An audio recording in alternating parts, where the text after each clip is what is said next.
Thank you for listening to the Good Neighbor Podcast, West Denver.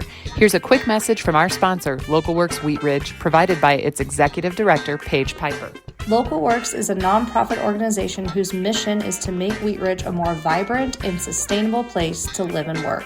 Our mission and action is programming that provides neighborhood revitalization and small business support, keeping and growing the businesses we know and love in Wheat Ridge. In simpler form, we provide connection. Connection to business, connection to community. This is the Good Neighbor Podcast, the place where local businesses and neighbors come together. Here's your host, Meg Smith. Hello, everyone, and welcome back to the latest episode of the Good Neighbor Podcast, West Denver. Today, I'm here with Jennifer O'Connell of Queener Law. Hi, Jennifer. Hi, how are you? I'm good. Thank you so much for joining me today. Thank you so much. Yeah, so tell our listeners a little bit about your law firm and, how you're helping your clients.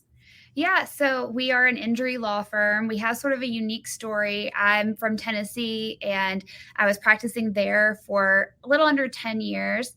And I had a mentor whose name is Henry Queener. And when I came out here to Denver, he gave me the opportunity to start a satellite office of his firm. And it's now my office. And we work together to work against negligent companies, negligent commercial trucks, and the occasional car wreck case as well. Anything that we can do to help the injured, make sure they get good medical care and the compensation they deserve. Good. Yeah, well, that is excellent work that you're doing because they do need an advocate and someone that can help. And these bills that they're probably incurring are, life-changing and not a good way. Yes, absolutely. One of the number one reasons people file bankruptcy in our country is from medical care and medical bills. And a lot of that is from wrecks, from falls, from negligence from the other party. And most folks don't know what to do or how to get the medical bills paid and get themselves compensated for their time out of work, the time that their family had to take off of work, any out-of-pocket expenses that they've lost. There's a whole gambit of damages that you can claim. But if you don't know how to do that, you're really facing bankruptcy or some significant financial issues.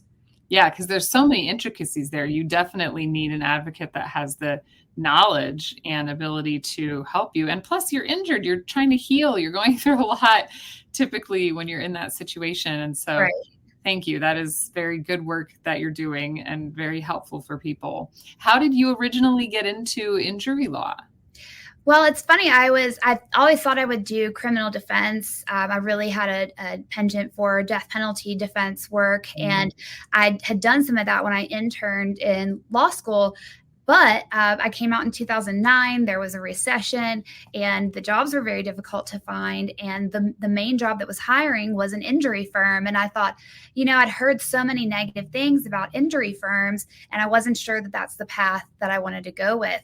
But it was the job that was available. And once I got in and started learning more about it, I learned that it really is opposite of what we hear about in the common vernacular. And we really wanted to build a firm that was more about the clients. I mean, that sounds very cliche, but our family has been through some traumatic events due to medical negligence and things like that. And so we understand what it's like to be the client.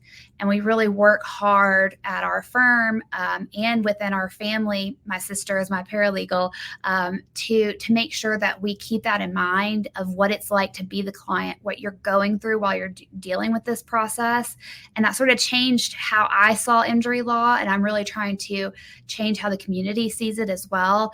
I also really learned that my job wouldn't be necessary if corporations and insurance companies paid like they're supposed to. They're really good at collecting, right? They're always calling us, hey, you're late on your premium, or we need to make sure that you get that paid, or your premium's increasing and that sort of thing. But they're not great about paying. And if they did what they were supposed to do, if they did what they promised under your policy, I wouldn't have a job. But unfortunately, that's just not the way that industry works. And you really do have to have somebody that does this every single day, make sure that we're watching all of your P's and Q's. Yeah. Yeah. Because how do we know what we're eligible for? Because they just tell you all kinds of stuff. Exactly. Exactly. You wouldn't believe the things that we hear when people call in. It seems like you wouldn't get surprised. I mean, I've been doing this 15 years. You would think I wouldn't get surprised by the things insurance adjusters will tell our clients, but every single day it's something new, and we just have to laugh and say, well, they're making us more necessary, unfortunately. Well, just the name insurance adjuster, like, why do you have to adjust anything? Isn't it supposed to just play out without adjustments? Yes, like, that's absolutely. There's Absolutely. a whole workflow and Right. process and employees in place to work against paying out what people deserve based on what they've purchased and paid the premium for. Absolutely. A really good example of that is insurance adjusters now have a step in the process where they go and hire a nurse practitioner or a doctor who's not currently practicing to tell you your hospital billed you $10,000 for that visit, but we think that the market value of that bill should actually be $2,000 because of this non-working, nurse practitioner or doctor. And so now we're only going to pay you $2,000 for your $10,000 bill. They adjust the bills. It makes no difference. The hospital's not adjusting it. Exactly. The hospital's not adjusting it. It makes no difference in what you owe. You have to pay that whole $10,000 back, but they're going to give you $2,000 because this person said that that's what it costs. Oh, it's maddening. Yes. Well, again, thank you for what you're doing. Thank you. Helping people get just what they're eligible for. Yeah. So what is happening in the industry or your business right now from like a seasonal perspective, or just, any information that you'd like to share for people? I don't know if you do like workshops or education in the community, that sort of thing. What's happening? Yeah, I absolutely do. So I consult with other attorneys to help them do what's called the discovery, the evidence gathering part of their litigation cases. I also teach other attorneys how to prepare their clients or their witnesses for depositions and trial. We're seeing a lot of tactics in those areas, a lot of hidden evidence and a lot of delays in the litigation process. We all hear on the news things about recession and inflation, and insurance companies are the first ones to try to take advantage of these types of things. The way an insurance company makes money is holding your premiums in the stock market. And as they make money in the stock market, the insurance company makes money. The longer they're holding on to your $10,000 for your hospital visit, the more money they're making. So they hire these teams of attorneys to hide evidence, to delay, to deflect, to push off your trial date, to make sure litigation lasts for years and years, so that they make more money with the money that they've got invested in the market. The longer you wait, the more money they make. So getting the education out there for your fellow attorneys to understand those tactics and prevent them or work against them is definitely an important part of the process. Absolutely. I am a firm believer that a rising tide lifts all boats. If we're all working together to push back against this, we will make some difference, and we will cost those insurance companies money, which is an important thing to do because they're making money off of your money. We will get that money back. But if only a couple of us are doing it, it's not going to work as well. There's enough business for everyone. We don't need to be so uber competitive. We need to really be helping each other and learning from each other. Yeah. Yeah. Because unfortunately, there are people out there suffering from injuries at, high rates, right, of frequency. Yes. And so there's plenty of people to help. Yeah, you're definitely not needing to compete. Sadly, I wish it wasn't that way, but. Same.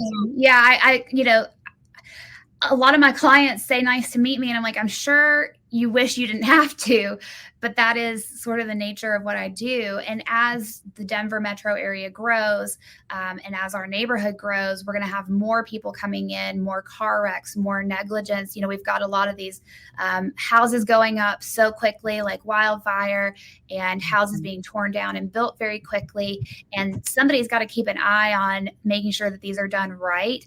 But as more of this is done, we're going to have more claims, unfortunately, and we're going to have more injured people, and they need somewhere to turn. Yeah. Well, yeah, I grew up in Florida, and, in the early 2000s, there was that housing boom with the Chinese drywall that was, I Yeah. think it was mold prone, and lots of people suffered and lost their homes from that because there wasn't the oversight, Yeah. for the building process and the products that were being used. So yeah, I remember that being a huge issue for a lot of people. So yeah, keeping We're your eye seeing that we're seeing that with front porches and decks and things as well, that they're not being properly built, and people are moving into their new homes or going and visiting their friends' new homes, and the decks are falling apart, and people are getting seriously injured, backs broken, necks broken, just horrendous injuries from this type of thing, construction defects and premises liability. And then, as more people come and more industry comes, we get bigger trucks. And being from Tennessee, we were in a trucking corridor. Just in my area of Tennessee alone, we had 5 or 6 different highways. So I'm very used to seeing these big trucks come through and these massive injuries, and unfortunately, a substantial number of wrongful death claims. That's not as big here. We don't have as many trucks here as we did back in Tennessee, but we're seeing it grow as more people move in. And, when you get outside the neighborhood and you're visiting, you're going, camping, hiking, and those sorts of things, you're on the highway to get there, and you're passing these big trucks where you didn't used to see them. They're also not used to driving in the mountains. And we have a lot of undertrained trucking companies and undertrained truck drivers who don't know how to properly maneuver these roads. And we're seeing a lot of significant injuries there as well. Yeah, it's definitely nerve-wracking driving up into the mountains amongst those big trucks. Yeah. Ooh. So how do you stay involved in the community? I know you're working a lot with colleagues and educating fellow attorneys, but what else are you up to just on a community basis? Yeah, so I have a passion project. I love dogs. I also come from a military family, so veterans are really close to my heart.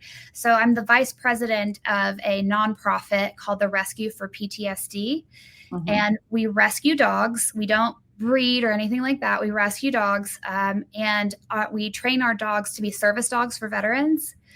And what I love about this, not only has my brother-in-law benefited from this because he has a dog through this program, but we give the dogs to the veterans for free. There is absolutely no charge to the veterans. Service dogs can cost veterans $15,000, $20,000, and most of these are bred dogs. I know no one realized that. Yes, there is a program that the government started, but it hasn't trickled down to the veterans yet to help offset that cost.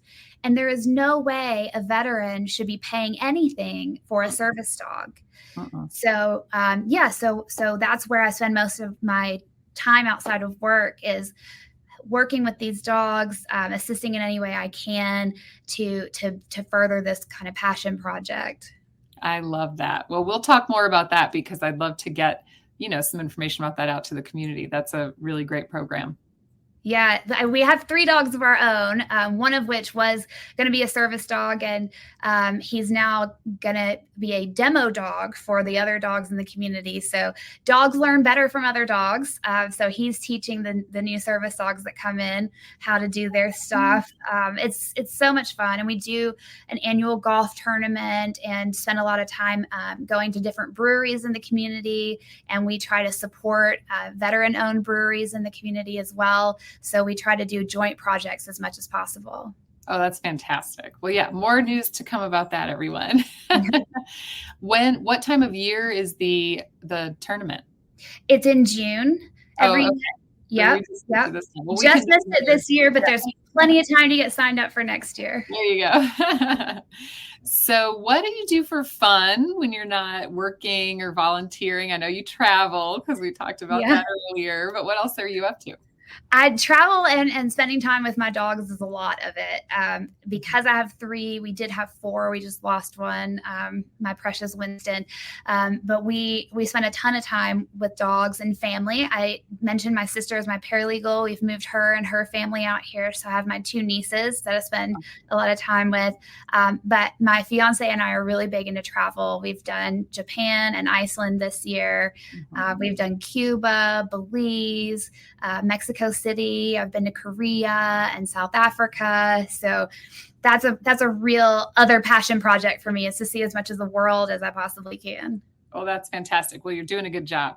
Thank you. Yeah, we've got a trip to Rome coming up next year. So I can't wait. I've been to Rome. A lot of those other places I haven't been to yet, though. So they're on my list. We tend to go off the beaten path a little bit. But I love that.